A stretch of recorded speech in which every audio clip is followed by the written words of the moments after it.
usianya cukup lama, kira-kira berapa tahun? Ada yang bisa nebak berapa tahun itu? Udah 30 tahun Pak ya? Ya, jadi kita sudah bergelut dalam dunia peternakan, dunia perunggasan, kesehatan hewan itu sudah cukup lama Dr. Baskoro. Dan kebetulan Dr. Ahmad Nuryanto juga mengikuti kami dari awal Pak ya. Kemudian juga menjadi ketua umum Asohi pada tahun 2010-2015. Nah, ini Anpok itu di bawah badan usaha namanya PT Galus Indonesia Utama, yang merupakan badan usaha milik Asosiasi Obat Hewan Indonesia. Itu mungkin ada yang belum tahu. Nah, kita selain Infovet juga ada majalah Aquaculture yang infonya tentang dunia perikanan, dan juga ada Cat and Dog yang khusus untuk anjing dan kucing, dan juga kita ada Gita Pustaka, ini ada logonya nih, yang menerbitkan buku-buku di bidang dunia hewan ya, peternakan, perikanan, kesehatan hewan. Dan juga ada Gita IO, itu Pak Mariam manajernya. Kemudian ada Gita Konsultan, bukan Pak Mariam juga. Dan sekarang sejak pandemi kita ada Gita Studio yang khusus untuk membuat konten-konten gitu ya. Dr. Baskoro sering tampil juga. Nah, kira-kira begitu. Konsultan itu kita membantu perusahaan ya, banyak perusahaan-perusahaan asing maupun perusahaan nasional yang mau bingung membuat izin usaha obat hewan atau yang lain. Itu kita ada ahlinya ya, Dr. Ahmad Nuryanto ini ya, membantu registrasi obat hewan. Tadi ada Mbak yang sudah mau meregistrasi, mungkin kita bisa bantu. Apalagi Pak, jadi supermarket juga ada ya, kita bisa. Dan juga dengan hadirnya Dr. Baskoro, kita menjangkau lebih luas lagi ya Dok ya. Kita membantu peternakan unggas ya, untuk supaya berkinerja lebih baik. Nanti kita akan dengar bagaimana Dr. Baskoro berperan dalam mendukung peningkatan kinerja perunggasan, kira-kira begitu. Ya, ini sebagai perkenalan kami. Nah, Bapak Ibu semua, kita akan bicara tentang perkembangan obat hewan pasca pelarangan AGP, antibiotik growth promoter, yaitu dilarang sejak tahun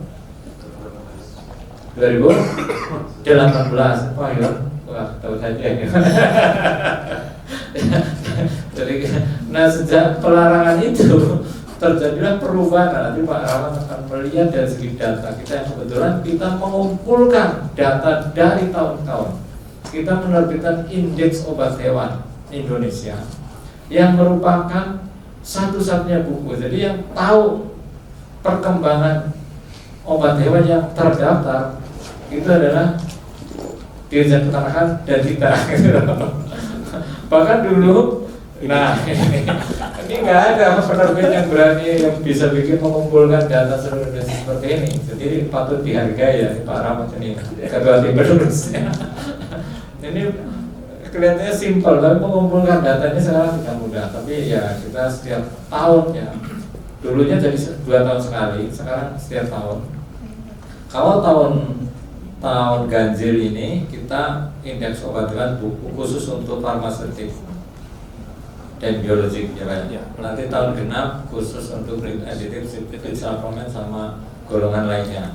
Karena kalau digabung jadi satu, sekarang tebalnya bisa hampir 1000 halaman. Ya, kalau dulu kan segini, ini khusus premix, ini premix, obat alami dan sediaan lain-lain. Gitu. Ini segini banyaknya.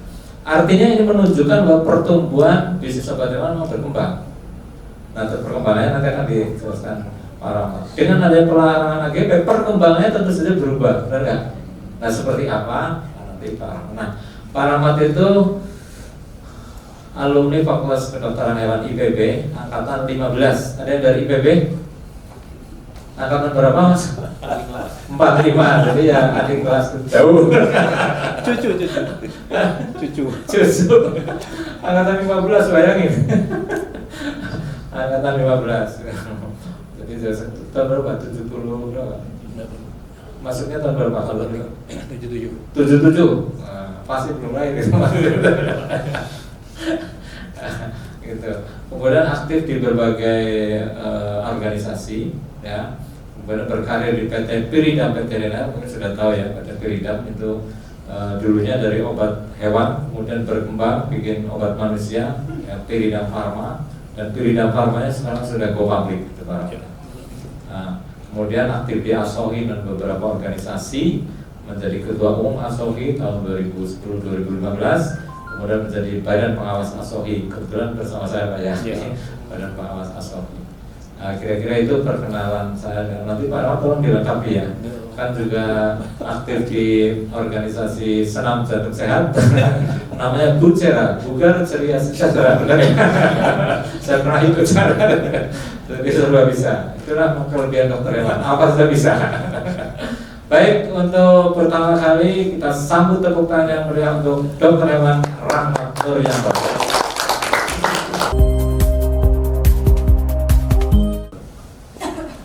Selamat sore, salam sejahtera. Assalamualaikum warahmatullahi wabarakatuh. Waalaikumsalam. Bapak Ibu sekalian, pantas kita bersyukur ya, kepada Tuhan Yang Maha Kuasa karena berbagai nikmat telah kita terima. Tentunya utamanya adalah sehat ya. Kita semuanya sehat ya. Kita harus bersyukur katanya, karena kata Ustadz Dokter Baskoro, Tuhan berfirman kalau kita bersyukur maka nikmatnya akan ditambah, dan sebaliknya kalau kita kufur, ingat azabku sangat pedih. Saya dapat ilmu dari Dokter Baskoro. Baik, Bapak sekalian, tadi sempat disampaikan oleh Pak Bambang, memang saya sudah cukup lama berkecimpung di urusan obat hewan, puluhan tahun. Kemudian di sebuah perusahaan farmasi, kemudian terakhir saya ditarik oleh beliau, Pak Bambang, supaya bergabung di konsultan. Oh ya, di konsultannya PT Galus atau konsultannya perusahaannya ASOHI. Nah, ketika saya menjadi konsultan itu banyak sekali, baik investor luar maupun dalam negeri, itu yang mau terjun di bidang obat hewan, gitu loh. Mau terjun, kan ketika ekonomi surut itu orang pada bingung juga kan. Banyak perusahaan-perusahaan yang ini kadang-kadang kan melihat itu halaman orang tetangga itu lebih hijau kan gitu kan. Sehingga yang dulu bisnis ada di pelayaran dia menanyakan mengenai peternakan, ada yang di bisnis apa menanyakan ke situ. Nah, dan biasanya yang ditanyakan adalah bagaimana sih pasar obat hewan itu, gimana sih prospeknya, seperti itu. Investor luar yang mau masuk ke Indonesia pun selalu tanya, gimana prospek, terutama gimana setelah AGB ini, setelah ada pelarangan AGB, beberapa produsen dari luar tanya, kemudian gimana setelah pandemi. Oleh sebab itu saya akan coba secara singkat ini sedikit mengungkapkan mengenai potensi bisnis obat hewan, terutama setelah pasca pelarangan AGB, atau paling tidak saya akan sekilas selama 10 tahun terakhir. Baik. Nah, ini kita samakan persepsi dulu. Jadi menurut undang-undang kita atau permenan yang terbaru kan, obat hewan adalah sediaan untuk mengobati hewan, membebaskan gejala dan memodifikasi proses kimia dalam tubuh. Nah, di sini adalah penekanannya merupakan sediaan biologi, farmaseutik, premik, dan sediaan obat alami. Ini yang ada di Permenan 1471. Ini untuk menyamakan persepsi saja. Nah, kemudian obat hewan tadi kan seperti di pasal Permenan lagi itu biologi, farmaseutik. Biologi adalah obat yang dihasilkan melalui proses biologi, yang tidak proses biologi disebut farmaseutik. Kemudian obat alami itu yang berasal dari tumbuhan, dari hewan, dari mineral. Kalau seperti jamu, nah, ke depan nanti mungkin sekarang peraturannya belum, tapi dalam waktu dekat nanti akan ada mengenai obat alami ini. Kalau di obat manusia ada jamu, ada herbal terstandar, kemudian ada fitofarmaka. Ya, kalau di hewan belum sampai di situ. Tapi ke depan dalam waktu dekat ini, karena ini peluang besar Bapak seperti tadi kita diskusi untuk ke depannya. Ya, ini. Kemudian yang terakhir adalah premix. Nah, karena AGB kaitannya adalah dengan premik. Jadi, nah, kemudian premik itu sendiri apa? Di permentan yang sama disebutkan premik adalah sediaan obat hewan yang diolah menjadi pelengkap pakan atau imbuhan pakan yang harus bermutu, aman, dan berkhasiat. Ini memang definisi premik itu bermacam-macam. Cuman kita nggak boleh protes karena ini versinya Indonesia. Saya yakin di luar beda lagi premik. Tapi karena kita di Indonesia, kita ikuti yang ini, ya. Jadi ini. Jadi di situ ada dijelaskan pelengkap pakan atau imbuhan pakan. Jadi pelengkap pakan di sini disebut feed supplement. Kemudian imbuhan pakan disebut feed additive. Nah, feed supplement itu bahan bakunya pada dasarnya di bahan pakan itu sudah ada, jadi hanya melengkapi saja. Sedangkan feed additive itu yang di dalam pakan itu bahannya tidak ada di situ. Contohnya adalah antibiotik tadi, antibiotik growth promoter, sehingga AGB itu digolongkan menjadi feed additive. Oke. Nah, dulu kita kenal seperti ini. Jadi penggunaan antibiotik itu satu adalah untuk terapi, itu sudah jelas, untuk mengobati penyakit. Kemudian profilaksis itu yang biasa kita dokter hewan ya, dokter spesialis kalau kita mau operasi kita suntik antibiotik dulu kan. Pakai penicillin atau injeksi dulu, padahal bukan untuk mengobati kan itu kan. Maka ini disebut dengan profilaksis. Dan yang terakhir adalah penggunaan dosis subterapi yang dikenal sebagai AGB tadi. Jadi sebagai subterapi karena sebagai growth promoter. Nah, namun saudara sekalian, dengan adanya Undang-Undang nomor 18 ya tahun 2009 pasal 22 ayat 4 huruf C itu fungsi yang ketiga tadi dipangkas. Jadi kenapa? Setiap orang dilarang menggunakan pakan yang dicampur hormon tertentu dan atau antibiotik imbuhan pakan. Jadi ceritanya di situ. Jadi AGB tadi itu sebenarnya 2009 itu sudah dilarang sebenarnya. 2009 berdasarkan ini sujud dulu saya aktif di ASOI itu nggak Pak Basboro kalau ada pasal ini. Karena dulu ASOI itu mantenginnya itu di bab obat hewan gitu loh. Jadi pasal obat hewan kan sebelumnya dulu tuh setiap ada permentan ataupun undang-undang itu kita selalu dilibatkan. Gitu, ASOI selalu dilibatkan dan saya ikut saat itu. Tapi ketika merancang undang-undang ini fokus ringan-ringan ASOI itu hanya pasal-pasal obat hewan.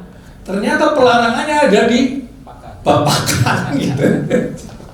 Jadi tidak gitu kalau. Jadi AGB sudah dimulai itu 2009 ini karena pasalnya ada di bab di undang-undang bab pakan. Jadi kita pemain itu pemain bisnis buat juga nggak gitu kan. Baru tahu kemudian. Nah, jadi tahun 2009 maka sudah oke.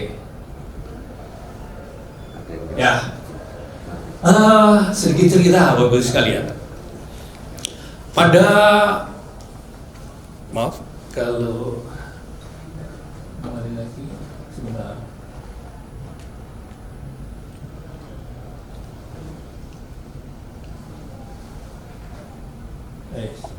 Ini mundur majunya mana nih?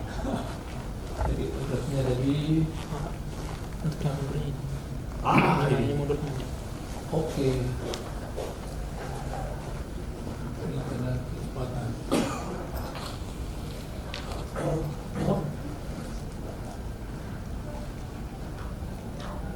Oh ya, tadi di sini ya. Oke. Jadi sedikit cerita Bapak sekalian. Ketika pertengahan tahun 1914 itu saya dipanggil oleh, kebetulan saat itu saya masih sebagai ketua umum ASOI. Saya dipanggil oleh Pak Dirjen. Saya hadir ke Pak Dirjen, kemudian saya masuk ke kantornya. Di dalam itu sudah ada Direktur Kesmafet, gitu. Kemudian disampaikan, Pak Rahmat, ini kata Dirjen saat itu, saya barusan pulang dari Eropa. Nah, kita dapat sorotan tentang ini, antibiotik berubah motor, karena di Eropa dilarang. Kok kita masih? Itu satu.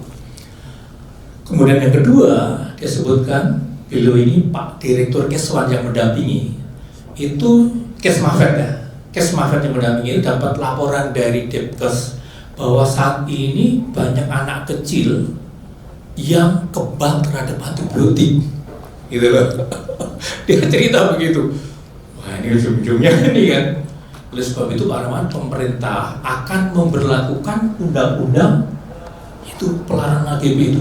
Jadi sebenarnya sudah mau dimulai tahun 2014 itu, gitu loh. Karena Pak Rahman ini sudah 2009, artinya sudah 5 tahun, tapi tidak dilaksanakan, sehingga akan dilaksanakan pada tahun 2014. Nah, kita juga kaget kan, apalagi teman-teman kan, mohon maaf ini, AGB itu kan suatu bisnis yang luar biasa saat itu ya, luar biasa itu, mungkin ya triliun lah itu per tahunnya ya.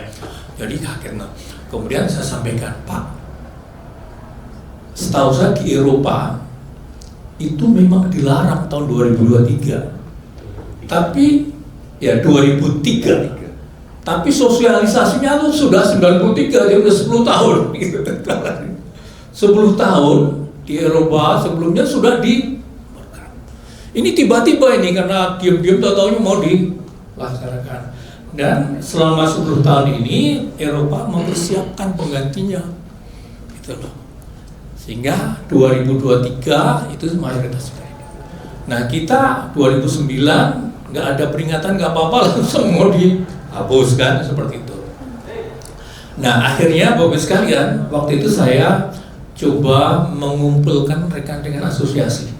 Jadi dari GPMT, kemudian dari GPPU, dari perusahaan pembibitan, kita berkumpul di kantornya GPMT di Cibubur ya, Bubur. Kita tanya, saya sampaikan, ini pemerintah mau sekian, semua kaget Pak. Karena semuanya masih pakai kan. Dari pabrik pakan, oh gimana nih dari ini. Nah, kemudian salah satu peternak besar yang waktu ikut undangan menyampaikan, Pak, karena dia waktu itu ekspor, si peternak ini, saya sudah coba Pak tanpa ini, tanpa AGB, itu nggak bisa besar. Jadi intinya apa dari pertemuan itu bahwa kita belum siap tahun 2014 itu untuk dilarang itu, gitu kan? Nah, sekarang alasannya apa? Hanya karena nggak siap saja, sehingga kita mencari tanda kutip alasan, tapi yang ilmiah gitu loh. Nah, setelah berkumpul tadi, kemudian kami ASOI itu mengumpulkan para ahli ya di bidang ini berupa tim. 2 diantaranya adalah Prof. Mangenjaya yang waktu kita masukkan dalam tim, kemudian Hasbullah masuk waktu itu, dan teman-teman lainnya. Waktu itu kami ASOI membuat tim membahas ini, kita intinya minta ditunda dengan alasan-alasan yang ilmiah. Kan mereka yang tahu kan, saya hanya dorongnya aja ke pemerintah saat itu. Ya, itu.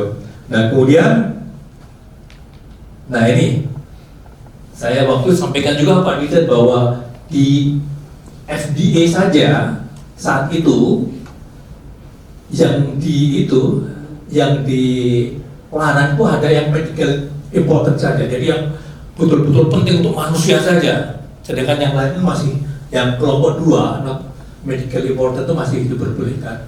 OIE sekarang buah ya sekarang ya namanya itu juga demikian, hanya membatasi yang VCIA aja, jadi hanya yang veterinary critical important antibiotic, artinya masih ada kelonggaran, tapi kita saat itu langsung di-cut, langsung nggak boleh saat itu ya. Nah oleh sebab itu 74 itu ini kan 7 Oktobernya kami menulis surat ke pemerintah mewakili teman-teman asosiasi.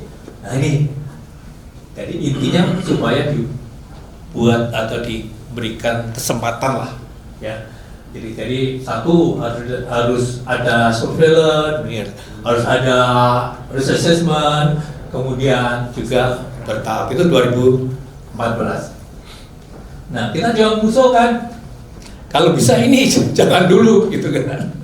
Antara azitromycin, vancomycin, erythromycin, apomycin, piperacillin, ini kalau bisa ini sudah kita usulkan untuk ditunda dulu ya. Untuk kemudian juga yang golden ionophore kita usulkan di sini.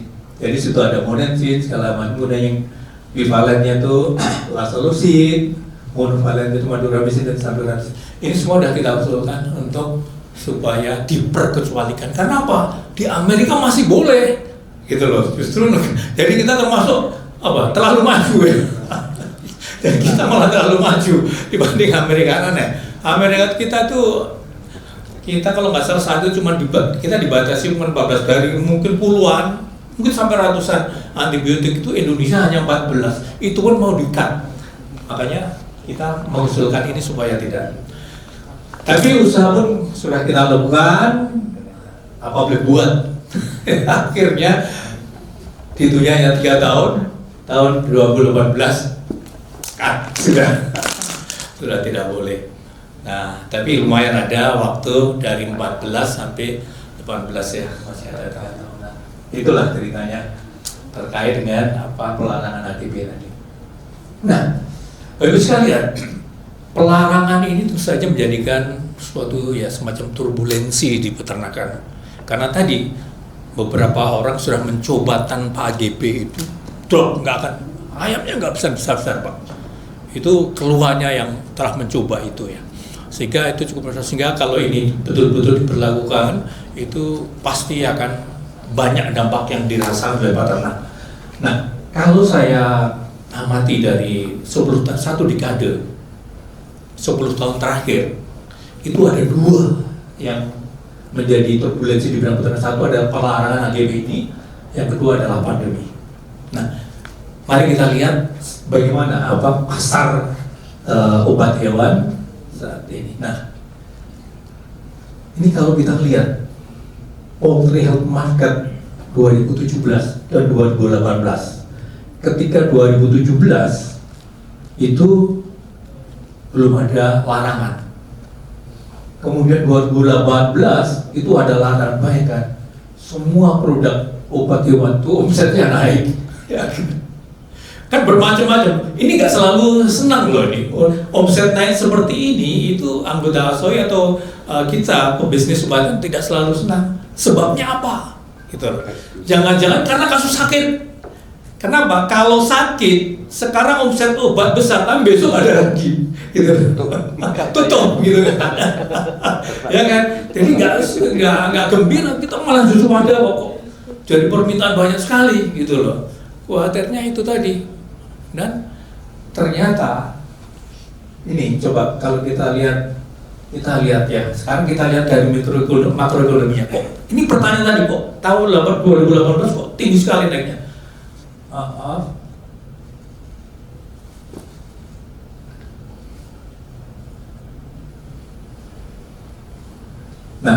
Sebentar.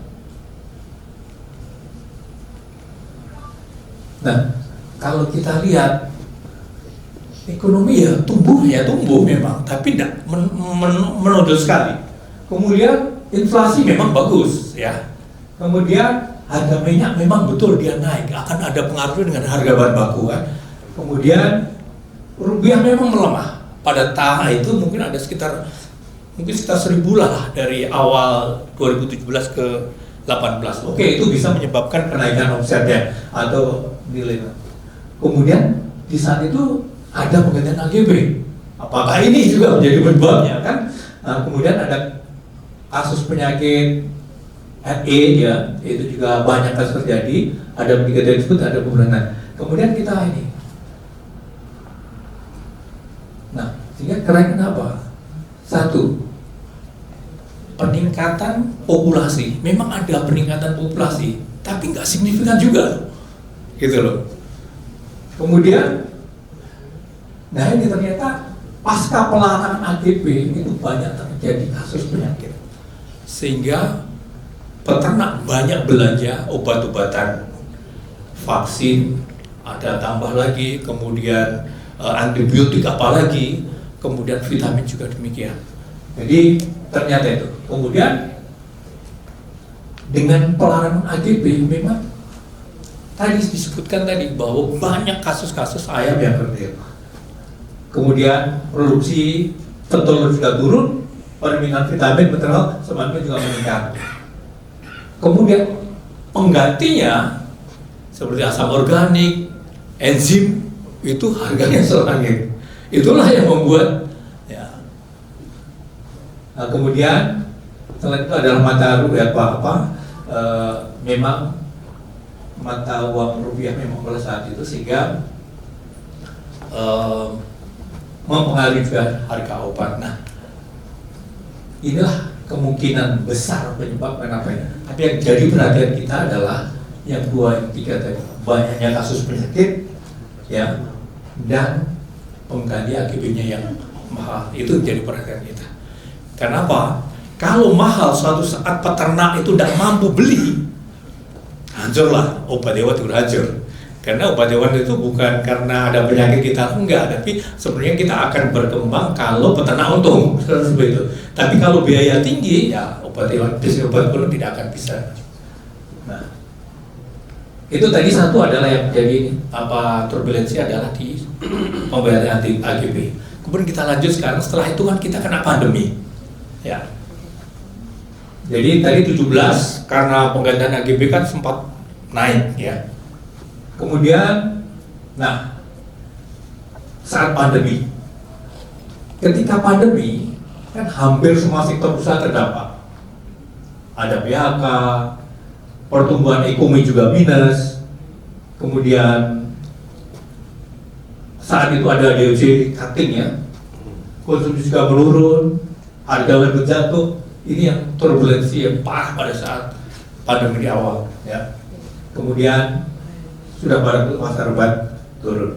Ini tercermin di data ini. Nah, dari tadi hampir 14 triliun tadi pasar tahun 2018 ketika AGB diputus ya, itu turun tinggal 10,7. Itu belum pandemi 2019 itu. Artinya apa? Ada pengaruh kenaikan AGB tadi, pelarangan AGB itu di omset obat hewan pada tahun 2018. Cuman ya itu tadi dampak itu juga tahun berikutnya langsung turun. Itu loh. Bahkan cukup tinggi. Dari hampir 14 triliun tinggal 10,7. Tinggi sekali. Nah, kemudian setelah itu kena pandemi lagi. Jadi turun lagi. Jadi tahun 2020 menjadi tinggal 9 juta ya, di situ poultry ini. Jadi poultry, biologic and pharma itu adalah vaksin dan farmaseutik, suplemen juga turun. Kemudian 2022 turun lagi. Terus pasca pandemi seperti apa? Pasca pandemi 2023 masih tetap turun lagi, parah-parahnya nih. Kemudian 2024 masih jauh sebelum pandemi. Jadi sebenarnya dampak tadi AGB dan pandemi itu betul-betul terasa sekali di peternakan dan otomatis terkena di bisnis obat hewan. Itu. Kemudian, nah sekarang kita bicara sampai tahun 2024 ya. Sekarang kita mencoba memperkirakan gimana, apakah tahun 2025 itu kita tumbuh atau tidak? Ya, karena ini yang selalu ditanyakan oleh investor, gimana perkembangan pasar obat hewan? Ya, nah, ini makanya sering saya kasih gambaran seperti ini. Ya. Jadi prospek pasar obat hewan, nah diasumsikan itu tahun 2025 ini pasar kita ada ekonominya tumbuh 41, tapi realitanya bisa 5,1 kalau tidak salah ya. Triwulan pertama dan ini bisa 5,1, bisa di atas ini. Tapi ini adalah prediksi kita pada tahun 2024. Itu 4,7, inflasi juga terkendali, broiler Karena sebelum biasa setiap akhir tahun ASO itu mengumpulkan asosiasi untuk membuat data. Nah, ketika akhir 2004 itu info dari itu kita pertemuan asosiasi tadi, kita akan ada broiler tumbuh 5% dan layer itu tumbuh 15%. Nah, dan pakan diperkirakan tumbuh 3%. Nah, kemudian, ini setelah kita hitung tadi, itu diperkirakan itu populasi 2025 breeder ada 2,7 juta, broiler 2,7 miliar ya, kemudian layer ada 287 juta, dan male itu ayam jantan sekitar 10 jutaan. Ini prediksi di 2025. Ini akan kita menghitung kira-kira berapa pasar di 2025 ini. Nah, data dari ini ASOI itu kalau kita hitung vaksinnya saja itu biological dan farmaseutik itu untuk breeder,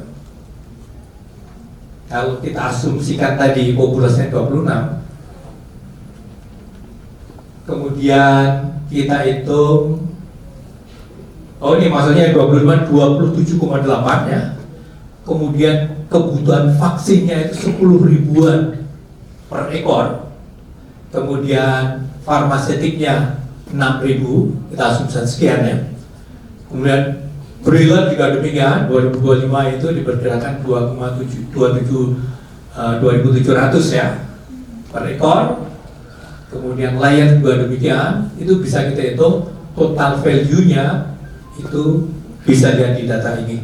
Jadi ada 5,6 triliun. Ini omset atau perkiraan pasar di tahun ini untuk biologi dan farmaceutical. Gitu. Ini khusus untuk vaksin dan farmaseutik saja. Itu sekitar 5,6 triliun. Kemudian masih ada dua lagi kan, feed aditif kan, feed suplementnya berapa, kemudian feed aditifnya berapa. Nah, untuk kita menghitung feed supplement dan feed aditif itu kita perlu tahu asumsi juga nih, asumsi makannya si ayam breeder itu berapa sih per hari? Ini ada. Kemudian makannya broiler itu berapa per ekor? Nah, kemudian kita kalkulasikan dalam 1 tahun itu berapa, ya? Nah, sehingga akan ketemu di sini. Jadi total feed dengan perhitungan tadi di breeder dengan populasi yang ada 27,8 juta itu total feednya sekitar 1,2 juta ton. Kemudian broiler tahun 2025 itu 7 juta ton, layer 11,3 juta ton, dan ayam jantannya itu 230 ribuan ton. Ini perkiraan konsumsi feednya. Nah, terus kita hitung berapa feed supplement yang dibutuhkan. Nah, feed supplement itu kalau breeder itu kita asumsikan per ton itu 174 ribuan. Kemudian broiler juga sekian, kemudian pakan layar 89,6, pakan ayam jantan juga 89,6.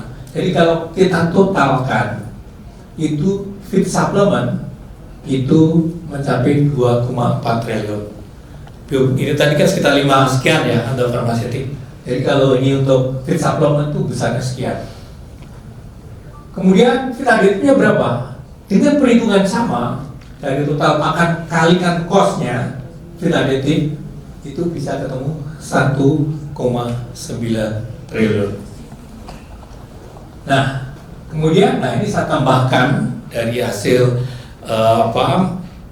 outlook akhir 2004 itu terkait yang hewan besar ya kita masukkan di sini itu dari cara hitungannya sama, jadi dari spesies babi kemudian beef kemudian dari itu ada 255 miliar ya kemudian.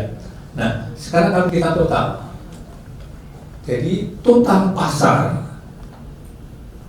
tahun 2025 bisa kita jumlahkan dari poultry, vaksin poultry dan farmasi tadi 5,6, poultry feed supplement itu 2,4 sekian, feed additive 1,9 sekian, dan hewan besar 2,5, sehingga total itu ada pasar di Indonesia itu 10,3 triliun.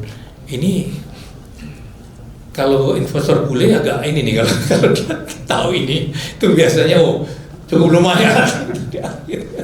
Dan juga kalau ya itu tadi ada beberapa investor kita kasih tahu ini loh pasarnya, tinggal silahkan kalau ada modal dan silahkan rebutan dari pasarnya ini. Caranya bagaimana itu ada di konsultan. Apa yang harus di peluangnya apa itu kemudian di konsultan kalau ada Pak Baskoro. Jadi kalau kira-kira sekalian perkembangan obat pasar, bahkan sekali lagi saya sampaikan ini kita bicara pasarnya ya, pasar obat hewan periode tadi setelah AGB dilarang, kemudian pandemi dan perkiraan tahun ini. Jadi kita lihat di sini cukup menjanjikan sebenarnya pasarnya itu. Nah, kemudian di sisi lain jumlah ini juga naik tadi. Jumlah item obat juga yang mendaftarkan juga semakin meningkat. Saat ini terakhir itu sudah mencapai 4,3 nama obat yang ada di buku tadi Pak Bambang. Ada 4.300. Ya, sebab itu kalau ingin tahu jenisnya apa saja itu di dalam buku indeks yang dibuat oleh Kalus itu sudah ada digolongkan farmaseutik jenisnya ini ada berapa, aturan pakainya seperti apa itu ada. Bahkan yang online ada juga, yang digital ada ya. Yang online bisa itu.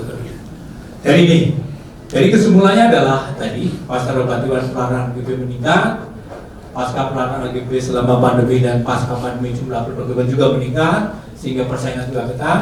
Diperkirakan tahun 2025 pasar obat hewan sudah kalau lihat data hampir kembali sebelum pandemi dan nilainya kurang lebih sekitar 10,4 triliun. Nah, kemudian ini kuncinya adalah bisnis obat hewan berkembang, syaratnya peternak harus untung ya. Kalau peternak nggak untung jangan harap. Oleh sebab itu kita selalu teman-teman saya pokoknya peternak harus diuntungkan dulu baru bisnis kita jalan. Supaya untung gimana? Nanti diceritakan oleh Pak Baskoro yang namanya manajemen holistik. Saya gitu ya. Baik, itu sementara dari kami. Terima kasih. Assalamualaikum warahmatullahi wabarakatuh.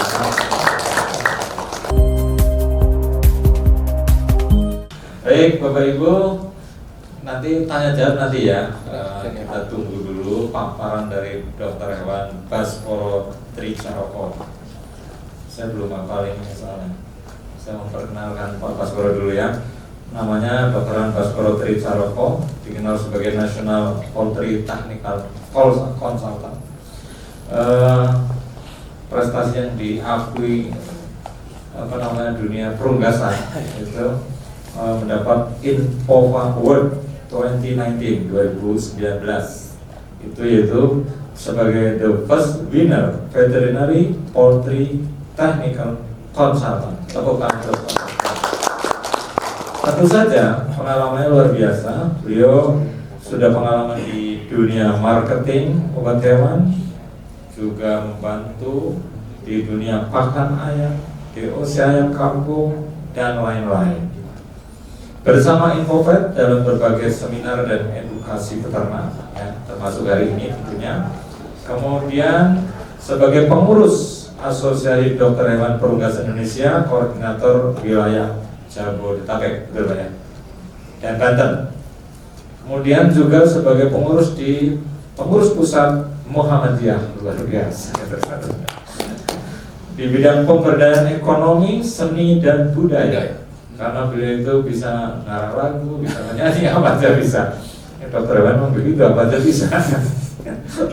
Kemudian kemampuan khusus manajemen holistik, ini yang nanti akan kita dengar, menyusun program vaksinasi, desinfeksi, sanitasi, konsultan farm komersial, broiler, layer, ayam kampung, bebek king. Kemudian motivator, trainer, teamwork di bidang sales, marketing, farm komersial, grand design, pemberdayaan ekonomi umat. Ini mungkin banyak di Muhammadiyah banyak, dan lain-lain. Ada juga ini apa ini? Sebentar. Pencetus ayam petelur untuk duafa. Saya baru dengar, Pak. Luar biasa. Baik, kita sambut tepuk tangan yang meriah untuk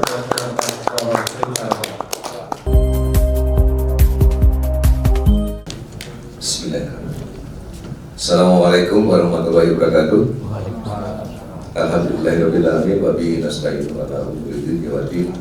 Wassalatu wassalamu ala nabiyina Muhammad sallallahu alaihi wasallam. Ibu, bapak, saudara sekalian, ini sesuatu yang luar biasa buat saya hari ini bisa ketemu dengan bapak ibu sekalian. Kenapa? Karena kita semua itu bisa dipertemukan karena satu hal. Apa? Hari ini dalam acara seminar bersama Infovel.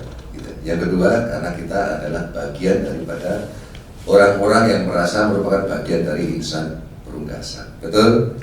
Nah, biar nggak ngantuk. Ketika nanti teman-teman, Bapak Ibu sekalian mendengar kata insan perunggasan, kepalkan tangan, angkat ke atas, yes, bisa? Kita coba ya. Insan perunggasan? Yes. Oke. Biar tidak ngantuk. Ibu, bapak, saudara sekalian, pertanyaan sederhana. Di antara yang hadir pada kesempatan sore ini, apakah ada yang belum pernah makan telur? Atau saya balik, siapa yang sudah pernah makan telur? Insan perunggasan? Yes. Siapa yang sudah pernah makan ayam? Insan perunggasan? Yes. Bapak, ibu, saudara sekalian, saya mau nanya, di antara yang hadir, ada nggak salah satunya yang pernah bersyukur atas terciptanya telur dan ayam?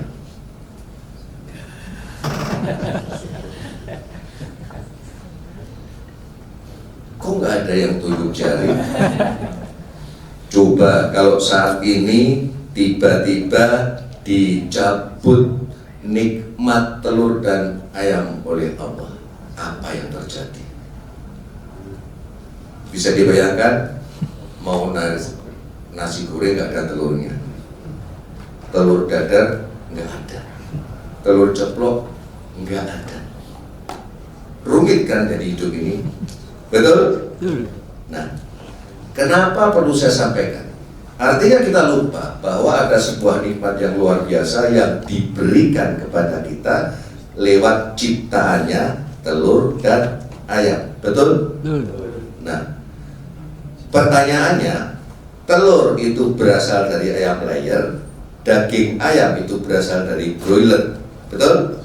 Nah, ketika ayam dan telur ini diciptakan, pertanyaannya, ayam petelur diciptakan oleh Allah, oleh Tuhan. Ayam broiler diciptakan dengan pemikiran manusia, dengan teknologinya akhirnya kita menemukan dan bisa mendapatkan sebuah genetik yang luar biasa yang disebut dengan layer dan broiler. Sebelum ada dokter hewan, sebelum ada peternak, sebelum ada ahli-ahli budidaya, pertanyaannya, ayam sudah ada belum? Sudah ada. Dia makan nggak? Makan. Artinya kesejahteraan ayam, kesejahteraan unggas ini sudah dicapai oleh ayam tersebut meskipun tanpa manusia, betul? Nah, Ketika ayam ini dipelihara oleh manusia, dibudidayakan oleh manusia, untuk siapa? Untuk kesejahteraan siapa? Manusia. Ayam, unggas, dibudidayakan tujuannya untuk kesejahteraan manusia. Pertanyaannya, terus kesejahteraan unggas, siapa yang bertanggung jawab? Siapa? Manusia. Nah, paham maksud saya? Inilah sebuah mindset dasar kita, bahwa kesejahteraan unggas adalah menjadi tanggung jawab manusia yang memeliharanya. Bahasa kerennya, inilah basic dari mindset animal welfare. Sebagai wujud syukur kita kepada Sang Maha Pencipta atas diciptakannya makhluk yang disebut dengan ayam dan telur. Nangkep ya? Nah, ketika kita mensikapi ayam ini dengan sebuah rasa syukur dan tanggung jawab, hati ini akan terbawa pada bagaimana kita memperhatikan kesejahteraan ayam yang kita pelihara. Andai kata semua kebutuhan kesejahteraan ayam ini terpenuhi, pertanyaan saya, ayam kira-kira sakit nggak? Sakit nggak? Kebutuhan kesejahteraan adalah makan, minum, oksigen. Itu saja. Ayam tidak butuh IG ya, nggak butuh Facebook, nggak butuh bioskop macam-macam kan. Cukup itu aja. Makan, minum, dan udara tentu saja yang berkualitas. Ketika ini terpenuhi dengan baik, kira-kira ayam sakit nggak? Tidak.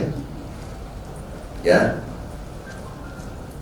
Ayam sakit kenapa? Apabila ada satu atau lebih kebutuhan dasarnya tidak terpenuhi.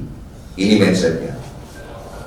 Sehingga ini yang menjadi dasar kita berpikir secara holistik, karena peternak unggas itu sebenarnya berpikirnya yang demikian. Ya, oke. Saya pengen mapping sebentar. Yang hadir di sini, apakah ada dari perusahaan obat? Ada? Oke, alhamdulillah. Yang dari perusahaan pakan? Ada? Alhamdulillah. Yang dari peternak ada? Ada? Ada? Oke. Jadi semua bagian ini sangat membutuhkan cara berpikir holistik. Holistik itu komprehensif, keseluruhan. Oke. Ya, kita mulai. Jadi judulnya manajemen holistik, solusi efektif untuk mitigasi dan rehabilitasi broiler dan layer. Ini judulnya agak sedikit ekstrim Bapak Ibu sekalian. Tapi ini sengaja kami pilih. Secara sederhana, peternak, yuk punya masalah nggak kan? Broiler, ada Pak. Oke, catat, sampaikan kepada Infovet.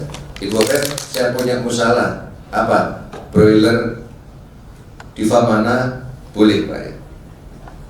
Layer, silakan. Saya punya masalah Pak, pengen dicarikan solusinya. Kasih info ke Infovet. Dari perusahaan obat, ada masalah dengan pelanggan saya. Ayamnya itu sakit terus dan sebagainya. Silakan. Nah, sehingga mitigasi itu cara kita untuk melacak masalah, cara kita memperhitungkan, melihat cara pandang kita terhadap kasus yang kita hadapi. Kemudian setelah itu yang tidak kalah pentingnya adalah rehabilitasi. Kenapa saya menggunakan bahasa rehabilitasi? Dari kasus yang ada, kita cari titik masalahnya, kita lakukan sebuah perbaikan, dan hasil akhirnya harus dicapai apa? Jangan sampai terjadi kasus serupa terjadi berulang pada periode berikutnya. Nangkep ya? Oke, next. Oh pakai ini ya? Pintar sendiri ya? Oh ya. Lupa. Yang merah. Yang tengah ya. Yang tengah. Oke. Ya next itu yang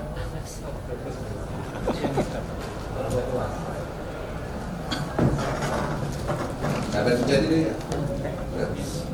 Oke.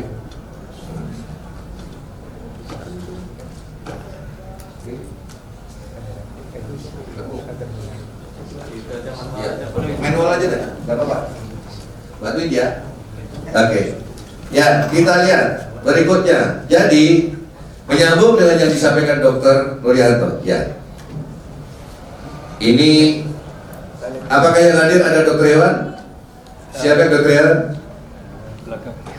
Banyak ya? Oke. Masih ingat kalimat ini Mas? Meskipun berbeda bahasanya, demi kesehatan hewan untuk kepentingan peternak atau pemilik ternak dan kesehatan masyarakat. Apa ini? Sumpah, betul? Sumpah. Sumpah itu harus dipenuhi enggak? Sampai kita game over juga harus dipenuhi Mas. Oke? Demi kesehatan hewan untuk kepentingan peternak dan kesehatan masyarakat. Ketika kita serius memegang sumpah ini, maka apa yang kita kerjakan, apapun pekerjaan kita, apapun profesi kita, mau di perusahaan hebat hewan, mau di pakan, mau di kandang, maka apa yang kita kerjakan akan menjadi punya nilai ibadah. Betul? Jangan bekerja sambil bikin dosa. Sayang umur kita, tapi bekerja menambah ibadah, dapat duit, dapat pahala, kan keren. Betul? Insan bergasan? Yes. Nah itu, cari duit, cari pahala, happy, kan seneng ya. Next.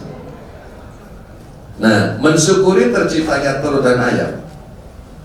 Ya, kesejahteraan unggas itu adalah hidup tumbuh, pakan cukup, nutrisi seimbang, minum cukup, bersih dan segar, oksigen berkualitas tanpa amonia. Tempat tinggal aman, bisa melindungi unggas, nyaman, leluasa beraktivitas. Ini adalah tanggung jawab manusia, betul? Nah, ketika ini semua terpenuhi, ya unggas tidak sakit, itu ya. Tapi apakah bisa? Demikian kayaknya sulit, gitu ya. Nah, sehingga kita perlu melihat realitasnya. Apa sih yang berpengaruh terhadap keseimbangan ini? Karena Tuhan itu sudah menciptakan keseimbangan di alam semesta ini, tapi terjadi perubahan. Ya sehingga kita sebagai manusia yang punya kewajiban untuk melakukan koreksi. Betul? Bukan ayamnya, bukan lingkungannya, tapi kita sebagai manusianya. Next. Mitigasi secara holistik adalah cara pendekatan baru dengan memperhatikan pengaruh 1. Manusia, 2.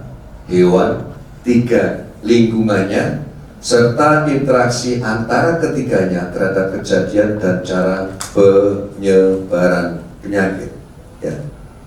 Ini mindsetnya kita buka seperti ini.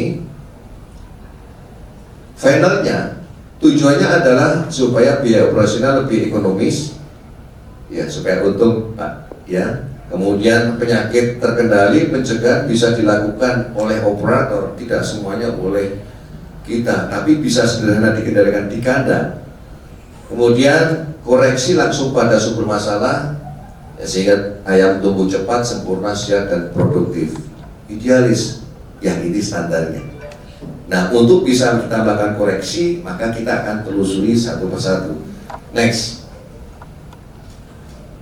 Yang berpengaruh paling dominan itu yang ini pertama, sumber daya manusia, karena mempengaruhi kesejahteraan unggas, betul? Ya, ini perlu kita perhatikan. Ya, ada beberapa sistem. Nah, ini nanti next ketika teman-teman di farm itu menghendaki upgrade tim produksi agar bisa kinerjanya itu jauh lebih bagus lagi, nah, bisa dilaksanakan. Ya, karena itu sangat penting. Karena sehebat apapun konsep kita, sehebat apapun ilmu yang hendak digelar, itu agar berhasil kuncinya satu. Apa itu? Karena semua manajemen ini bertumpu pada hati setiap operatornya. Betul? Apakah kepala produksi yang kerjakan, apa bos yang kerjakan? Kan tidak. Jadi sumber daya manusia itu perlu kita perhatikan. Dan di situ ada faktor-faktor lain yang juga berpengaruh di dalam SDM itu. Apa? Berapa ekor setiap satu orang operator. Ini basically bisnisnya. Kalau cuma pelihara misalkan 1000 ekor broiler dengan satu orang operator kandang, pasti hasilnya tidak bagus. Kenapa tuh? Karena 1000 ekor itu tidak cukup untuk menggaji satu orang operator kandang UMR. Jauh, nggak cukup. Kan ini bisnis ya. Sehingga kita mendesain bisnis itu harus kita hitung kesejahteraan operator. Salah satunya satu orang operator kalau yang broiler itu idealnya pegang berapa ribu ya, agar operator dapat upah cukup, agar bosnya dapat kebagian, ya kan? Agar hitungan bisnisnya itu muter wajar. Broiler manual 7.000 ekor ideal, tetapi harus disertai dengan upgrade teknologi yang dalam waktu 1 hari itu tenaga dia bisa cukup untuk mengerjakan beberapa standar manajemen. Nah, ini nanti kita bisa ngobrol detail. Banyak sekali di lapangan kesalahan-kesalahan fatal yang dilakukan. Salah satu contohnya ada kandang yang sudah tidak dipakai oleh seseorang. Kita sebagai pengusaha atau orang yang dipercaya oleh perusahaan kemitraan untuk menyewa kandang tersebut, karena kita tidak belajar holistik, maka kandang dengan standar yang beresiko menimbulkan kasus tetap disewa. Begitu diisi ayam, hasilnya rugi, performan jeblok. Ini merugikan investor. Ini banyak terjadi. Saya juga sudah mengalami, meskipun senior, saya kasih percaya, ambil cari di daerah Baduy sana, kurang lebih populasi 200.000, cepat. Saya butuh cuma 2 bulan. Dapat populasi itu, tapi standar kandangnya jauh daripada ekspektasi saya. Dan ini dipaksakan, akhirnya Pak, terpaksa saya tutup. Karena tidak memungkinkan, tidak akan untung. Oke. Jadi sumber daya manusia harus diperhitungkan kesejahteraannya dari berbagai aspek. Nanti detailnya next time silakan sesuai dengan kebutuhan. Berikutnya, nah ini yang sangat penting. Sumber biang masalah ada di sini. Karena sebelumnya itu ayam itu kalau berak di tempat ini, misalkan ya di dekat sawah, minum, diirigasi, kan gitu kalau di kampung dulu ya, tidur di atas pohon, nyebar rata. Tapi ketika kita budidayakan, ayam itu makan, minum, buang kotoran di tempat yang sama. Bayangkan kalau kita makan, minum, tidur di dekat WC, kira-kira kita sehat nggak? Bengek pasti. Fokus di situ. Sehingga mau di jantan, broiler, kampung, bebek, layar, ini punya satu potensi. Kita tidak perlu mencari kesalahan. Wah, dicemari, ditulari dari nggak perlu.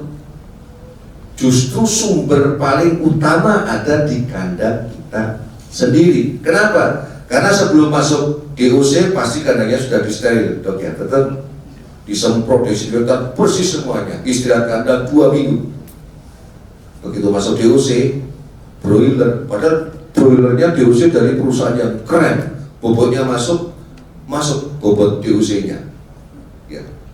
Tapi pada umur 3 minggu rutin bunyi krek, krek, kan gitu sering ketemu kan? Antibiotik jeger 3 minggu, antibiotik 4 hari, 21 tambah 4 25 hari langsung sembuh. Enggak juga, kalau mundur sedikit 26 hari gitu kan, sudah ada biaya pengobatan sekitar 45 hari, kira-kira sembuh, bobotnya belum pulang, umur 28 hari harus dipanen, kira-kira residunya ada nggak? Maka berpikir holistik itu nyambung ke sana. Bisa nangkap ya? Nah, ini penting. Sehingga bagaimana kita gain bisnis, tapi juga kita tetap bisa memenuhi sumpah janji kita untuk kesejahteraan masyarakat. Itu penting. Titik temunya ada dan sangat asik. Ya. Jadi pikiran kita jangan kita itu kemudian maaf, waduh kalau dilarang AGB kayaknya itu bisnis sudah menjadi sangat sempit gitu. Jangan.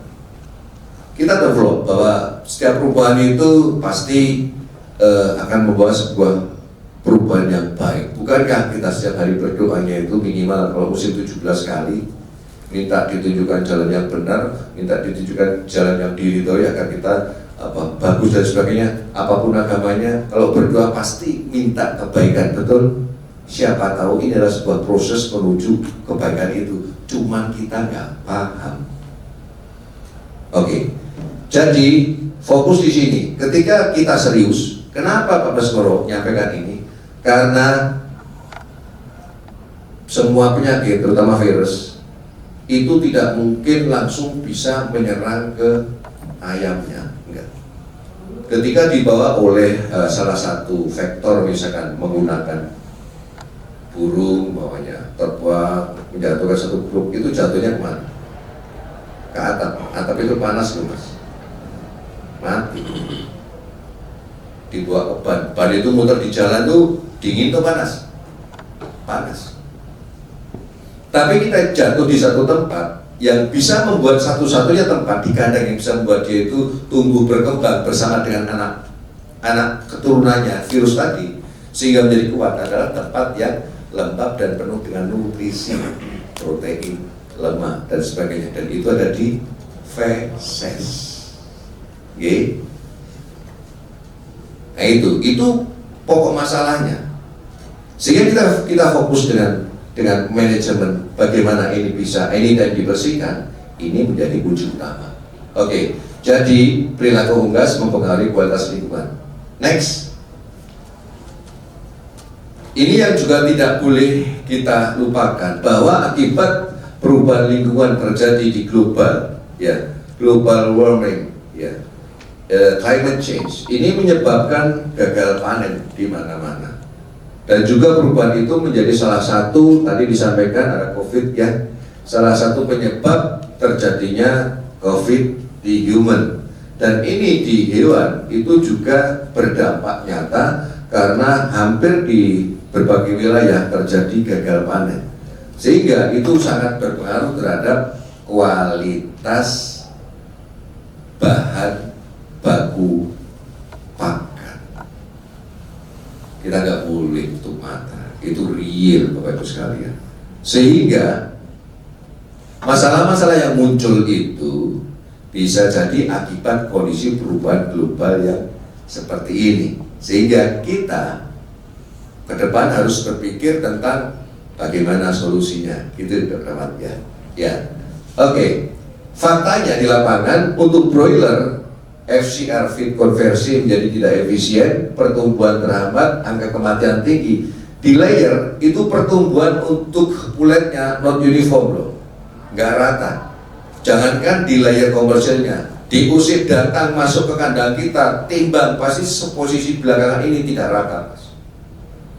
Karena dia juga punya masalah sebenarnya, kan juga breeding tidak terus juga, gitu kan. Open house juga ada, gitu kan. Dan masalah itu juga banyak karena untuk karakteristik daripada indukan breeder juga tidak mudah, gitu kan. Dengan kondisi rowet yang seperti sekarang.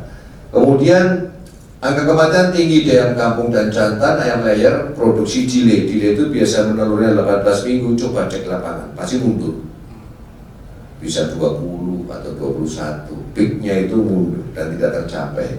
Nah, ini perubahan ini menyebabkan baku pakan langka dan ayam akhirnya menjadi mudah terserang penyakit.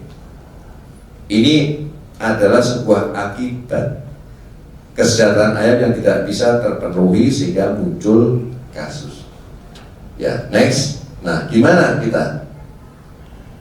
Rehabilitasi broiler dan layer. Ini adalah cara berpikir holistik itu untuk mencegah emerging terjadi kasus dan re-emerging kasus terulang pada waktu berikutnya. Next. Nah, kita akan ketemu manajemen holistik itu fokus pada kondisi ayam sehat sampai stres ya.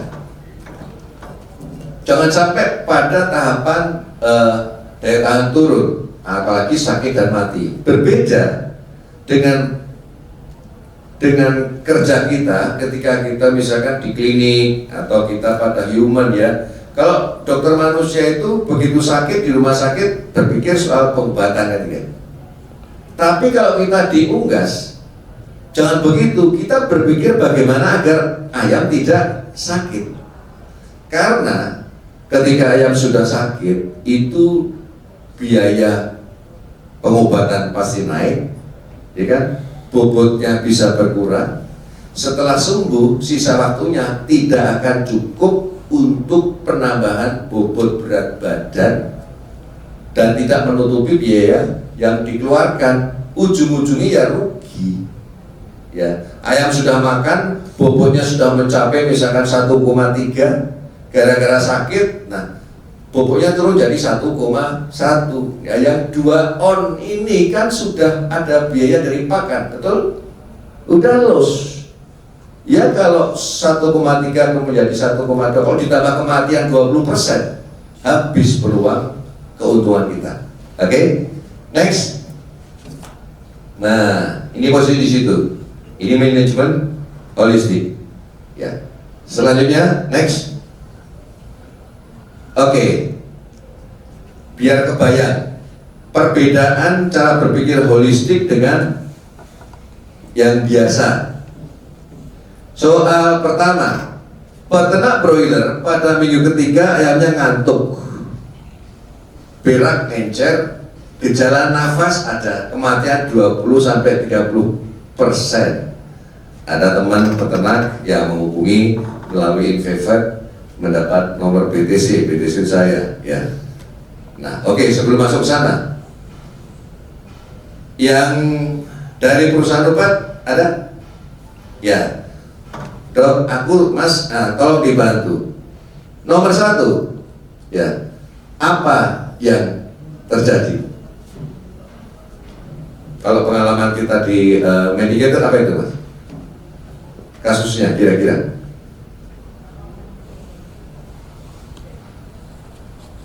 Ayamnya ngantuk, beraknya encer putih, kadang-kadang ada gejala pernapasan, mati 20-30%. Ada yang bisa jawab? Dapat majalah Infovet loh. Tuh. Nah, sepi banget kayaknya dari ngantuk. ya. Ada yang bisa jawab?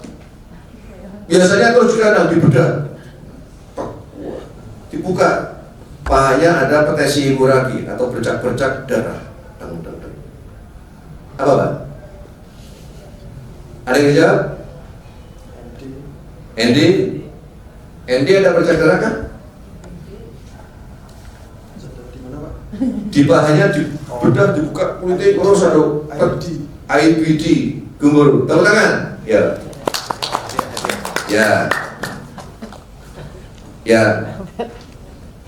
IBD gumburu, betul? Betul. Gumburu kalau mati bisa 30% mas ya, bisa lebih mas ya. Oke. Tapi kenapa ada gejala nafas? Berarti dia tidak single, betul? Yang muncul gejala nafas kadang itu dia itu menyertai atau disebut sebagai infeksi sekunder terhadap gumburu. Yang sering muncul apa? Bakteri apa? Ini santai aja, ini bukan ujian. Apa? Kolibacillosis complexion infeksi terhadap gumboro. Oke. Nah, cara penanganannya kalau ketemu kasus itu, kalau kita di perusahaan obat apa mas? Kenapa? Diapakan, Panggilin broker aja. Nah, oke. Gumboro 3 minggu, 3 minggu gumboro bobotnya 1,1 karena susah nyari bakulnya. Bersih kan? Bingung kan? Tanggung. Kalau bobotnya sudah 1,3 sih oke, panen. Nah, ketika menghadapi kayak begini, oke gumboro, ya gumboro. Koli, ya koli. Kalau bobotnya itu masih kurang, kalau umurnya 18 hari ya sudah diobati. Selesai kan? Terus nanti bobotnya udah, nanti panennya menurut 30 hari panen. Pertanyaannya, periode berikutnya terulang nggak? Terulang. Nah nanti bangkrut Pak. Iya, betul. Disinilah perbedaan antara holistik dengan yang biasa. Bapak setelah, kasih, saya ada produk baru Pak, isinya karnitin, sorbitol, dan paracetamol misalkan gitu kan, ya kan, adem, nggak demam, terus makan, recovery, tambah vitamin C gitu. Itu. Kemudian kolinya, ya kalau masih lama panennya kasih antibiotik apalah silakan itu. Tapi periode berikutnya terulang lagi. Nah, kira-kira demi kesehatan hewan, kepentingan peternak kayaknya belum terpenuhi, Pak, ternyata ya. Betul? Nah, jadi ini yang membedakan. Dicek gumboro, ya betul, ya. Terus apa kolinya terjadi, betul. Tapi cara kita yang membedakan. Holistik adalah mencari masalahnya. Nggak usah kita bedah dulu, aku udah lihat kayak begitu, kita tahu. Mas, apa? Kandangmu ukurannya piro? Kandang ukuran berapa? Holistik. Sekian meter kali sekian meter. Isinya PTM piro? DOC masuk. Sekian ekor, ya. C. Pelebaran full space digebar full umur berapa hari? 18 dino Pak? Oh ya. Nah, saya nanya gitu ya. Ukuran kapasitas ini kalau kita kaitkan dengan tadi kita bicara soal zoonotik plus atau kotoran, logikanya semakin besar ayam, kotoran yang dihasilkan semakin banyak, betul? Kan pencemaran semakin tinggi, ya. Semakin padat populasi ayam, maka semakin banyak ayam yang di situ, buang kotorannya berarti semakin banyak. Nah, kasus ini saya temukan itu, ya ini real lapangan, begitu dapat kayak begitu, aku oh ya salah setting dari awal. Nah, saya kembalikan lagi pada posnya, terus saya temukan saya itu. Nah, hitungannya akhirnya saya luruskan. Kalau kita itu mau pelihara broiler, pertanyaannya, bos, sampean itu pengen panen bobot berapa? Pengen panen bobot berapa? 1,8, oke? Kalau you pengen panen bobot 1,8, maka standar di lapangan yang saya temukan itu per meter persegi maksimal 12 kilo ayam hidup panen. Sehingga isinya paling harus per meter persegi 8 ekor. Nah itu sudah berlebih, ini yang bikin kasus. Kalau ayamnya kepenuhan, pasti pasang tempat minumnya kurang, berdesak-desakan, rebutan vaksin gumboro pakai air minum, begitu dibagi rebutan, nggak merata, kan gitu ya. Terus nggak merata. Terus koli gimana? Nah koli aku nanya, Pelebarannya itu gimana? Fullnya 18 hari, wes telat, sudah terlambat. Karena standar saya itu kalau open house di kandang rakyat, umur 11 hari sudah full habis, supaya tetap jangan sampai terlampau jenuh. Ini holistik. Ketika kita nangani ini, kemudian sekalian memperbaiki manajemen, kira-kira periode berikutnya masalah tidak akan terulang kembali.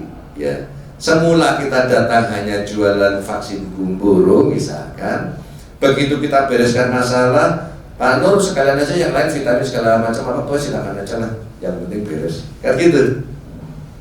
Jadi berpikirnya untuk kepentingan peternak. Nah, kira-kira gitu Pak Nur ya. Jadi ini semakin kita tuh mau memperhatikan detail, kita kan mendapatkan peluang dan semakin bagus. Ini pengalaman lapangan yang saya temukan. Yang kedua, ada peternak ayam kampung, ayamnya mati 70%. Ini terjadi benar-benar.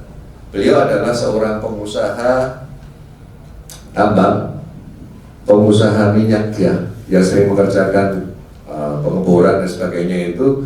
Kan kondisi bisnis seperti cerita Pak Nur itu sedang jelek saat itu, maka dia tuh merapat ke peternakan unggas, buka farm, merasa ayam kampung udah pinter, pelihara, jebret, bengok-bengok, dia udah bikin kontrak segala macam dengan restoran di Jakarta itu sanggup memenuhinya. Ternyata ayamnya mati 70%. Nah, kontraknya kan terancam masalah serius kan itu, bingung. Telepon kesana sini, akhirnya lewat seorang teman, oh hubungi Pak Baskoro, saya samperin ngobrol itu. Ya, begitu saya lihat, namanya sewa kandang, itu pasang kandang-kandang buangan, betul? Kandang tua, sisa broiler dipakai untuk biar ayam kampung satu. Ya, itu kandang sudah umur berapa, sudah ngerti tak. Kemudian ayam kampung itu sifatnya apa? Dia aware, suka terbang, suka kemana-mana, ya kan? Kalau malam, kalau dia itu takut, dia numpuk. Nah, dia tidak tahu. Peliharanya, ya pelihara. Kemudian umurnya berbagai macam nyampur begitu kan. Yang terjadi apa? Kasus gumboro, kasus ND, kasus koli, keluar semua komplit, koksi komplit. Nah, begitu dia punya masalah, baru dia ngerasa ternyata pelihara ayam itu perlu belajar. Nah, begitu ketemu itu, saya langsung cerita, loh bos, you itu komitmen per minggu itu harus nyuplai berapa sih, gitu kan? Sekitar berapa? Itu ada kira-kira ada 10 outlet Pak Baskoro, satu tempat minta sekitar per minggu 200 ekor, kan gitu ya? Oh, per minggu 200 ekor, berarti ada 10 outlet, iya. Berarti kira-kira kalau seminggu 2000 cukup kan? Cukup. Nah, langsung saya bikin sebuah setting supply chain. Minggu ini masuk 2000 di kandang, ya. Minggu depan 2000, sampai dengan bukan 10 Pak, bikin 14. Kenapa gitu? Kan Bapak itu perlu cuci kandang, bersih kandang. Jadi saya bikin 10 tambah 4, kurang lebih 14 umur untuk mensuplai 10 outlet di Jakarta itu tiap minggu 2000. Itu holistik, ya kan? Sehingga saya bisa bikin program nih, yang umur pertama kapan vaksinnya, umur ini kapan vaksinnya, bisa bikin jadwal ke perusahaan vaksin untuk sekalian vaksinatornya, runtut begitu, dan saya tahu kapan resikonya. Panen 2000 akad, cuci bersih 2000 akad, cuci bersih, sehingga ini irama inilah yang merupakan sebagai sebuah sistem yang harus diperhatikan dengan berpikir holistik, sehingga kasus mudah dikendalikan. Kalau kita tidak punya semacam bisnis plan seperti ini, pasti masalah itu bikin pusing. Mau pakai antibiotik semahal apapun gagal total Pak, nggak begitu ngaruh. Kenapa? Karena muter kasusnya. Oh, setelah itu tercapai, baru dia bisa nangkap. Holistik itu seperti itu. Kemudian ada juga pertanyaan-pertanyaan lain yang muncul. Ini yang nomor 4. Ada yang dari ASN atau dari dinas? Ada nggak? Wah, kalau ada yang dinas seru itu. Saya pernah dapat laporan tuh, teman peternak penyedia ayam kampung dituduh menggelapkan asal ayam dan memalsukan SKKH. Kenapa seperti itu? Karena di SKKH dia punya catatan peternak ini kapasitas kandangnya adalah 20.000. Kenapa SKKH-nya ini bisa 60.000? Berarti yang 40.000 itu ini ngambil dari mana? Nyelundupkan dari mana gitu kan? Izin Pak, 2 menit. Ya oke. Akhirnya saya telusuri, Bu, Pak, kontrak kita kan, Ibu Bapak itu kan dipengen disuplai ayam 5 minggu. Ini proyek kerja 2018-2019. Yang bobotnya itu 250 gram sampai 300 gram. Sementara data di Ibu Bapak ini adalah kandang ayam kampung yang dipanen umur 10 minggu, bobotnya sekitar 1 kilo. Makanya saya isi satu kandang itu 4 kali lipat dong, karena cuma untuk bobot 250 gram. Inilah pengetahuan kita teknis yang harus kita ketahui detail supaya bisa mengurai masalah itu dengan baik, gitu kan? Nah, oke, kalau kita memahami cara-cara seperti ini, pasti Bapak Ibu sekalian masih belum mudeng. Wajar, ini hal yang baru. Nah, ketika nanti ada kebutuhan, ada keperluan mau diskusi, atau bahkan jika di kandang Bapak Ibu sekalian punya masalah, yuk kita sama-sama urai di lapangan. Ini akan lebih real sehingga mendapatkan manfaat sekaligus simulasi untuk solusi terhadap masalah yang dihadapi. Kemudian kalau ini sudah kita lewati, mindset kita sudah bagus, maka baru kita bisa menerapkan apa yang menjadi target ngobrol bersama pemerintah itu. Next, ya. Sehingga tujuan untuk melalui manajemen holistik itu adalah untuk meningkatkan produktivitas, efisiensi dan kualitas hasil produksi. Sehingga penerapan sanitasi, disinfeksi dan biosecurity itu akan bisa diterapkan dengan baik. Program vaksinasi yang baik dan benar akan bisa dijalankan dengan sesuai, dan seterusnya. Dan penggunaan antibiotik itu akan bisa digunakan secara bijaksana. Gimana bisa bijaksana kalau setiap periode ternyata manajemen pelebaran kandang itu juga belum benar, sanitasi dan hygiene belum benar, itu muncul kasus terus, pasti akan terjadi masalah terus. Kemudian peluang baru yang ini asik kalau kita mau bisa tekuni adalah ada kebutuhan yang meningkat, yaitu vitamin akan meningkat, probiotik, enzim, imunomodulator, dan hepatoprotektor. Ini menjadi peluang-peluang bisnis yang perlu kita perdalam, karena dengan kondisi kualitas bahan baku pakan yang kualitasnya tidak seperti zaman dulu, maka perlu banyak koreksi. Tambah masih ada satu lagi, acidifier, acidifier. Dan ini ketika ini kita terapkan di kandang, alhamdulillah performanya membaik. Dan peternak layer yang self mixing sekarang ini pakan dari pabrik, ya terpaksa saya suruh bongkar. Pakan dari pabrik saya suruh bongkar, tambahi acidifier, tambahi probiotik tepung, tambahi dengan premix, upgrade, toxin bender kita naikkan. Ini peluang, Pak. Dan hasilnya apa? Performanya keren. Ayam petelur 86 minggu, produksi masih 80%. Saya kalau dongeng itu kadang-kadang ya takut nggak dipercaya. Ya nggak apa-apa. Itu yang terjadi, sehingga dengan demikian akan ada peluang kita untuk berhasil di masa depan. Oke, terakhir, harapan kita akan menjadi sebuah next ya. Penutupnya, apa yang kita kerjakan, kita harus punya ending. Endingnya adalah bagaimana kita itu bisa menghasilkan daging, telur unggas, daging dan telur unggas yang berkualitas aman, sehat, utuh, halal, bebas residu antibiotik, berhasil mencegah emerging dan re-emerging disease. Kita harus menjadi bangsa yang keren, bangsa yang berkemajuan, sehingga kita tuh bisa mencapai tataran atau dalam konstelasi One Health.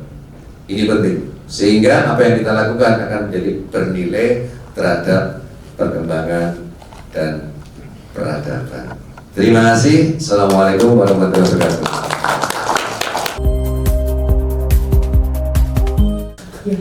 Pak Rahmat, Pak Baskoro. Izin Pak, jangan lupa untuk yang belum isi daftar hadir. Tolong di ini barcode-nya, silakan. Ya. Biar ini kelihatan jelas. Baik, mana barcode-nya? Tanya dulu sambil jalan. Silakan yang mau bertanya boleh angkat tangan. Ya, Dr. Gunawan dari FAO ini. Baik, terima kasih. Assalamualaikum warahmatullahi wabarakatuh. Presentasi yang sangat luar biasa ya, menurut saya sangat informatif dan juga memberikan pembaruan bagi saya sendiri. Artinya selama ini mungkin saya tidak mengetahui sejarah di masa lalu ini Pak Rahmat ya terkait AGB ini, sehingga memang tidak hanya membuat perubahan dalam pola pemeliharaan ya, karena sebelumnya dengan AGB yang sudah bertahun-tahun kemudian berubah secara tidak langsung merubah sistem yang sudah ada. Dan mungkin akhirnya muncul alternatif seperti obat alami atau yang lain. Mungkin saya ingin menyatakan terkait obat alami yang saat ini sudah mulai meningkat. Sejauh mana sih dampak obat alami ini di dalam realita di lapangan, selain itu juga dalam industri? Apakah ini memang bisa menjadi salah satu alternatif untuk mengganti ataupun merubah pola tersebut, atau memang obat alami ternyata tidak bisa karena mungkin ketergantungan bahan baku dan sebagainya dan tidak mudah diaplikasikan di lapangan? Apa ini memang masih belum bisa ada solusinya, atau memang saat ini sudah ada terobosan-terobosan dari industri sehingga ketergantungan dengan AGB itu sudah semakin berkurang, tapi sudah berpindah ke alternatif yang memang ternyata bisa digunakan dan bisa menutupi kekurangannya itu. Kemudian untuk Pak Baskoro ya, saya tertarik juga Pak dengan apa yang disampaikan bahwa ternyata apa yang kita lakukan dalam petani tidak hanya berpengaruh pada sisi ekonomi juga, tapi juga dalam kesehatan. Mungkin lebih penanganannya dengan perkembangan yang saat ini sudah serba otomatis Pak ya, dengan adanya closed house dan sebagainya.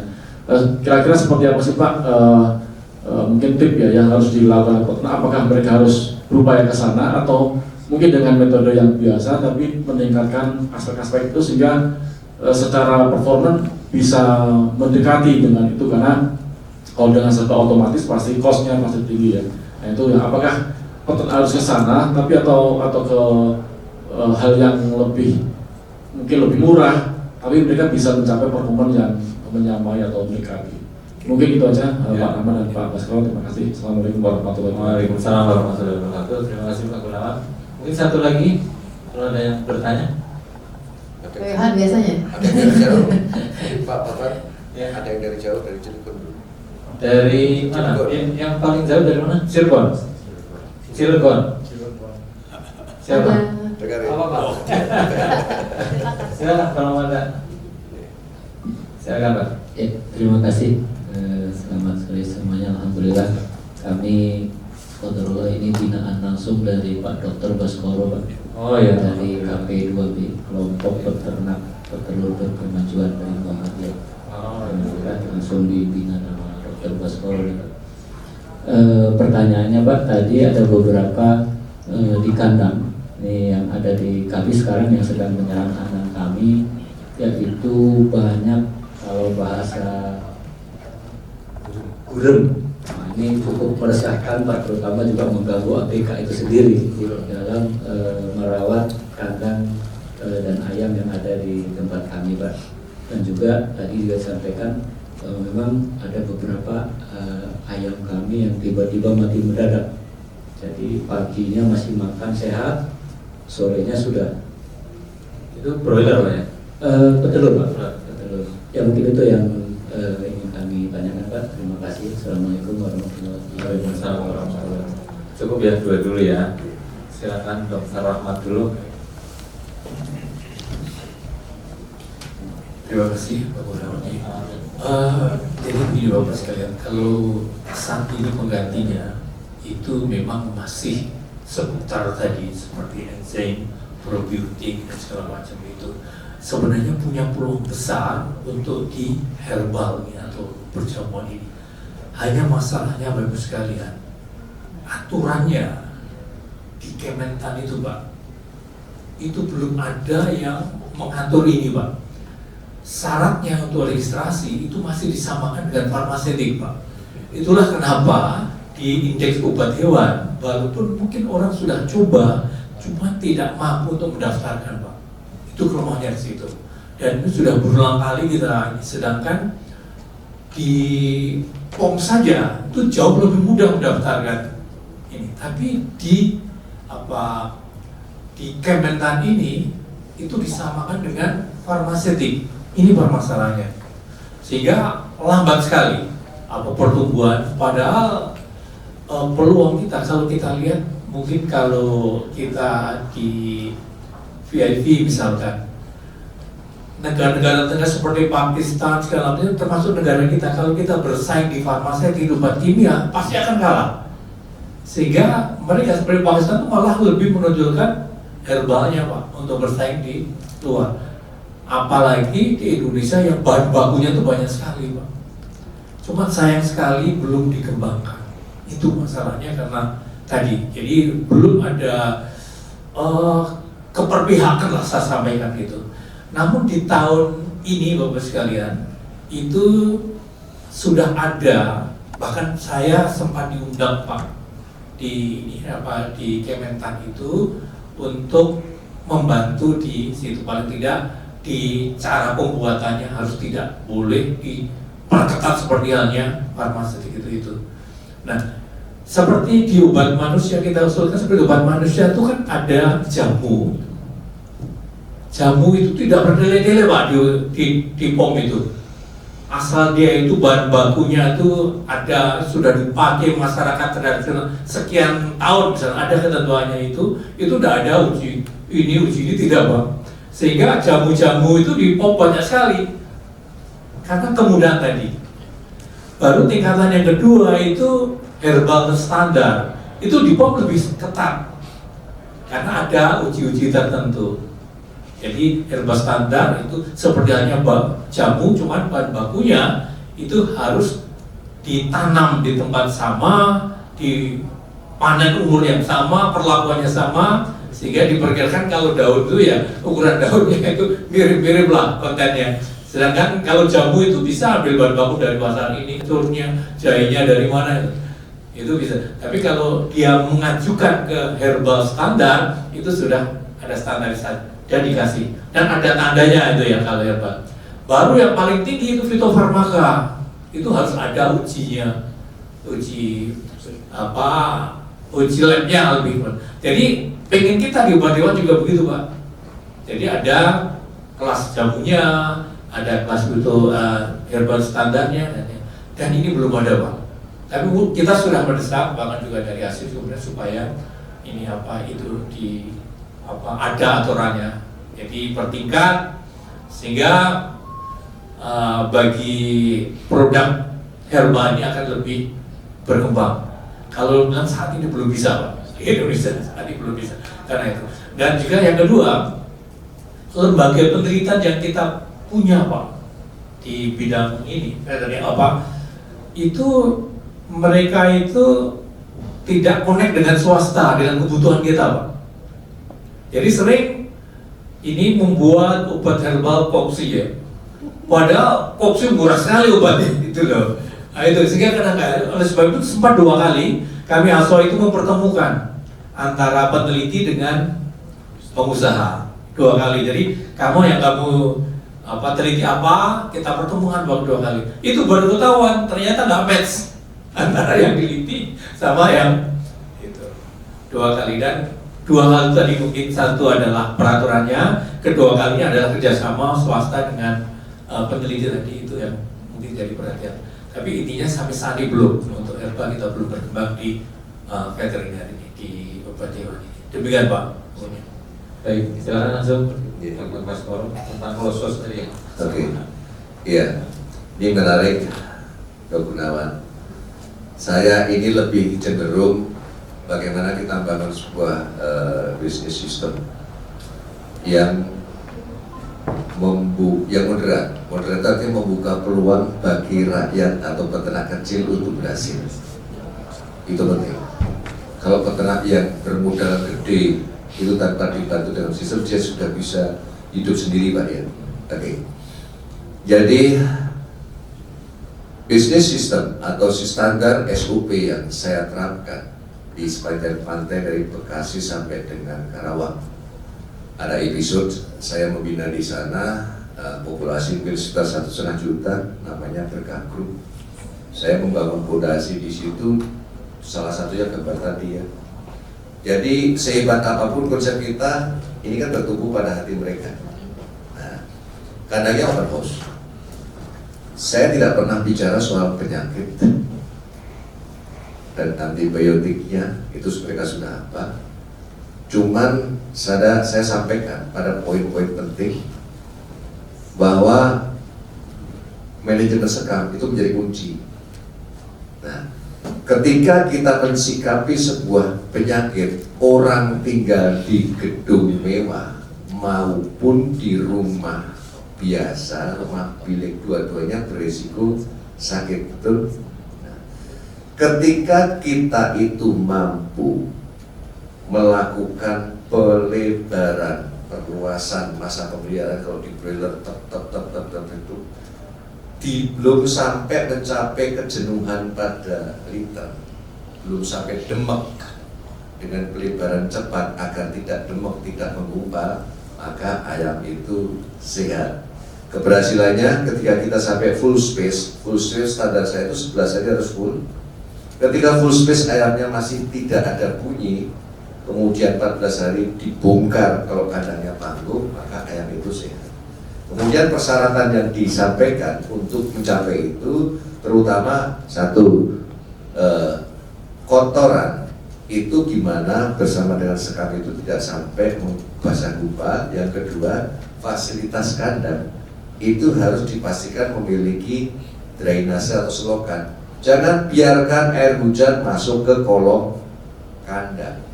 Ini bukan ilmu kedokteran, Pak, ilmu tukang, iya kan? Kalau sampai ada air hujan, kelihatan mata mengalir masuk ke kolong kandang, pasti kasus. Biasanya koli itu langganan, kolibosiolosis, mikoplasma sama temannya judulnya CRP kompleks. Ya. Tapi kalau kita itu perhatikan, hubungan itu jatuh airnya itu di situ ada melewati selokan dan tidak sampai mengalir, itu berarti kering. Nah, ketika kondisi kayak begitu kelihatan kotorannya itu kering atau basah. Kalau basah itu pasti punya masalah. Bisa jadi kualitas pakan yang kurang bagus juga mengakibatkan feses basah. Nih. Nah, kalau kita mampu menerapkan sistem pemeliharaan dengan holistik pada peternak rakyat, itu maka kita akan berhasil. Karena kalau peternak besar gampang mengendalikan kan. Nah, kalau Dr. Gunawan dari FAO itu kapan kita bisa jalan-jalan, kita dengar pasang telinga di mana peternak ini ada masalah. Broiler boleh, layer boleh. Nah, nanti dengan praktek di lapangan nanti akan kita bisa mengurai masalah kan muncul dari operator atau SDM manusia, kemudian pengaruh dari ayamnya itu sendiri atau lingkungan. Kalau ayamnya sendiri itu ya karena pengaruh feses dia. Dan kalau di ayam petelur kelihatan dok. Misalkan satu space itu diisi berlebihan, maka habis vaksin Koresa muncul gejala Koresa, habis vaksin ILT muncul gejala ayam ILT, kasus itu kan. Nah itu bisa kita urai. Jadi saya lebih cenderung bagaimana kita memberi ruang agar yang kecil, yang peternak rakyat ini bisa tumbuh. Kalau kita mendorong pokoknya harus khusus, berarti nanti yang hidup siapa? Kan gitu ya. Dan supaya nanti kita bisa imbang lah, bisa kuat. Oke. Dua-duanya bisa saling menguatkan. Gitu. Kemudian tadi dari Ustadz Arief ya, ini terima kasih. Jadi ada satu cara sederhana kalau untuk ayam di petelur ya, disebut dengan gurem itu, biasanya ada manajemen. Kalau kita belum sempat ngobrol itu ya, manajemen dipping dok ya. Jadi ketika ayam itu pelihara kulet itu ayam kecil sampai dengan umur 12 minggu, idealnya kalau ini kita beli dari luar kita nggak ngerti ya, itu sebelum masuk ke kandang baterai ya, dicelupin di dipping di semacam air disinfektan khusus untuk kutu, itu ada dicebur gitu udah langsung. Itu ya udah bersih, hanya gitu. Nah, karena kita beli dari luar ya, nanti ke depan kita bedakan. Kemudian yang terakhir, ketika ada kematian tinggi pada posisi sekarang, pada musim perubahan cuaca seperti ini, kita ini curiga pada biasanya karakter yang seperti itu kan virus.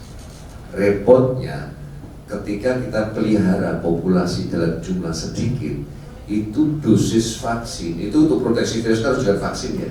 Vaksinasi itu terkecil 500 ekor, bahkan ada yang cuma 1000 paling kecil.